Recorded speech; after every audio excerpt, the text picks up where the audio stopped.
¿Se oye? ¿No? No. No está encendida. ¿Tiene algún botón cerca?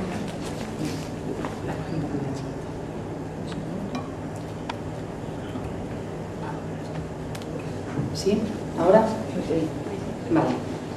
Bueno, pues buenas tardes a todas. Es para mí un placer, con todo lo que esto conlleva, inaugurar este ciclo de conferencias y lecturas relacionadas con la mujer y con la poesía.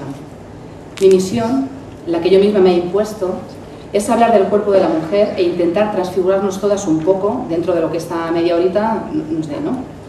Me interesa comenzar comentando que las mujeres tenemos cuerpo. Eso que a veces se hincha después del coito se llama cuerpo. Sé que por ahora mi exposición es un poco obvia, ¿no? Pero ya he superado un discurso filosófico, político, médico, sociológico que hemos escuchado hasta casi antes de ayer. Y esto es así porque por cuerpo me refiero a una entidad propia que nos pertenece y de la que podemos hacer uso como y cuando queramos. Porque esto que resulta tan básico se nos ha negado siempre y nosotras mismas hemos emprendido una guerra que ha dado lugar a hermosas batallas dialécticas con nuestras entrañas, cosa que a mí como teórica me interesa bastante. A lo largo del tiempo hemos llevado grabada la etiqueta mujer, un sello que nos pusieron para controlar a todo un colectivo con útero al que se podía preñar y negar los orgasmos. Nos dijeron que nuestro cuerpo era nuestra marca, la marca de lo que Monique Wittig llama la mujer, así con guión, un concepto abstracto y compacto que nos une a todas en un frente común que no es el nuestro y que nos hace pasivas porque se nos niega el placer y se nos da a cambio la sumisión. Algo que por otra parte parece ser muy excitante para algunos varones como Josh Bataille, para quien paradójicamente placer y rebelión están muy relacionados. Nunca, por supuesto, en el caso de las mujeres, siempre objetos pasivos del deseo por parte de toda la humanidad, ya que reconoce que para cualquier individuo el mayor objeto de deseo, el universal e incuestionable, sería el desnudo femenino. Por ahí ejecutaba maneras, pero siempre ignorando la capacidad de sentir placer de las propias mujeres, a no ser que nos compremos una joya después de prostituirnos. Nos ponen un nombre y nos construyen una sexualidad que nos impide movernos, nos hacen estáticas y en serie, jóvenes o viejas, guapas o feas, madres o putas, pero quietas, esperando a que nos preñen o nos paguen. Les asusta a los constructores de nuestra sexualidad que no nos estemos quietecitas. Satanizan nuestros cuerpos activos relacionándolos con ritos nocturnos de apareamiento animal compulsivo y convulsivo sin sentido, arrastrando nuestro goce a un espacio de tinieblas espasmódico en el que se violan todas las reglas que nos diferencian de los animales. Son unos rituales prehistóricos de diosas prehistéricas, sangrientos sacrificios humanos, Eros y Tánatos llevados al límite. Entre la excitación irracional de la muerte y la violencia y la castidad de la Virgen sin nombre propio, tenemos un vacío. De ahí que estemos obligadas a recrear nuestros propios ritos, como Concha García bien hace a través de su literatura.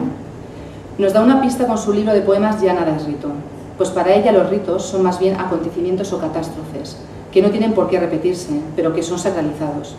Instantes gloriosos desde un punto de vista individual, en los que la poeta siente que eso es importante y grande dentro del universo pequeño que todos habitamos.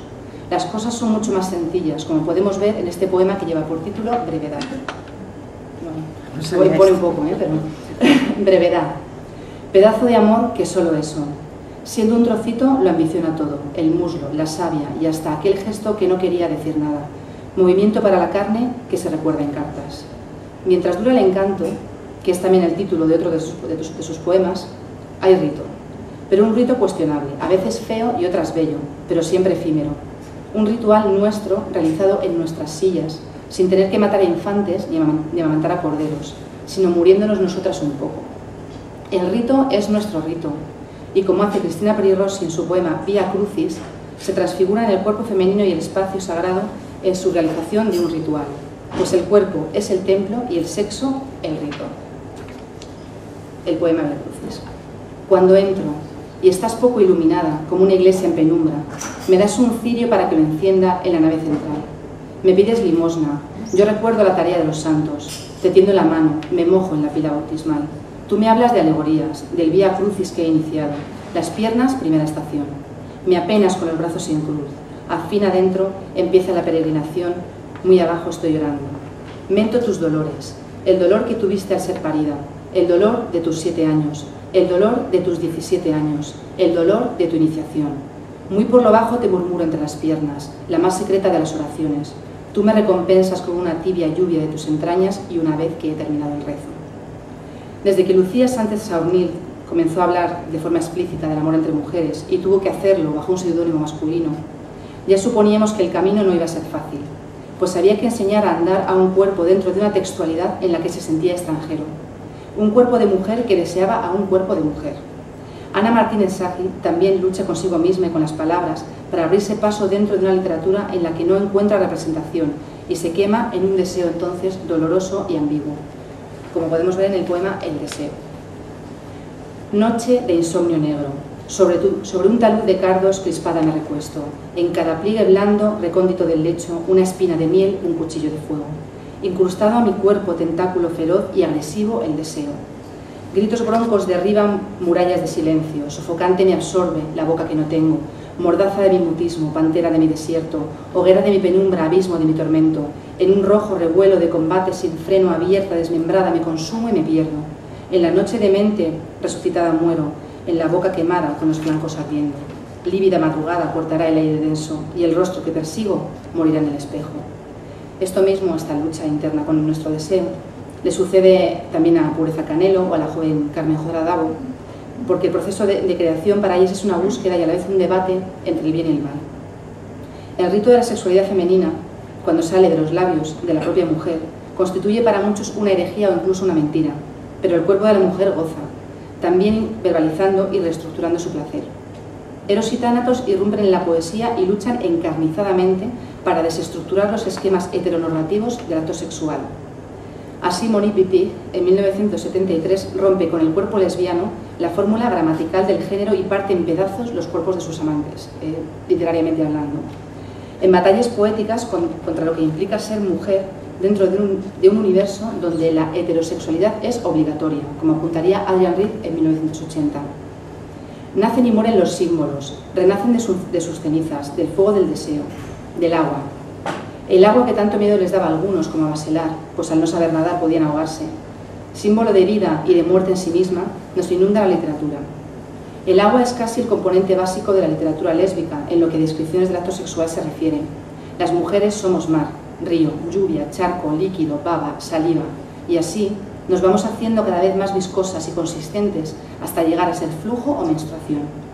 Y aquí nos encontramos con una de las grandes brechas, con una herida que supura, como algunos han querido llamar a nuestros genitales, una llaga fresca frente a la que el individuo civilizado debe sentir asco y retraerse. Pero las poetas y narradoras nos devuelven lo hermoso de nuestra huella húmeda, pues es el símbolo de nuestro placer. Voy a leer un fragmento de una novela. Experimenté un placer inédito, que involucraba todo mi cuerpo. Creí que me iba a hacer pis, y se lo dije. Dámelo todo, replicó, no es pis, y no era pis. Lo supe por primera vez. Tuve que esperar 28 años para saberlo. Las mujeres también podemos eyacular, y me desagüé. No era pis, ni la humedad habitual de mi coño excitado, sino un líquido ligero y claro que inundó el asiento. Tuve que mirarlo, tocarlo, pese a que me estaba corriendo atropelladamente, y me reí, y grité con la risa dibujada en mi grito. Así es como Marina, ya el nombre acuático, enseña a Clara lo que es la eyaculación femenina en la novela erótica de Irene González Frey, un seudónimo, que se llama Tu nombre escrito en el agua. Así es como distingue este líquido transparente de la orina, pero al mismo tiempo nos recuerda lo cerca que ambos se encuentran en la fisonomía femenina.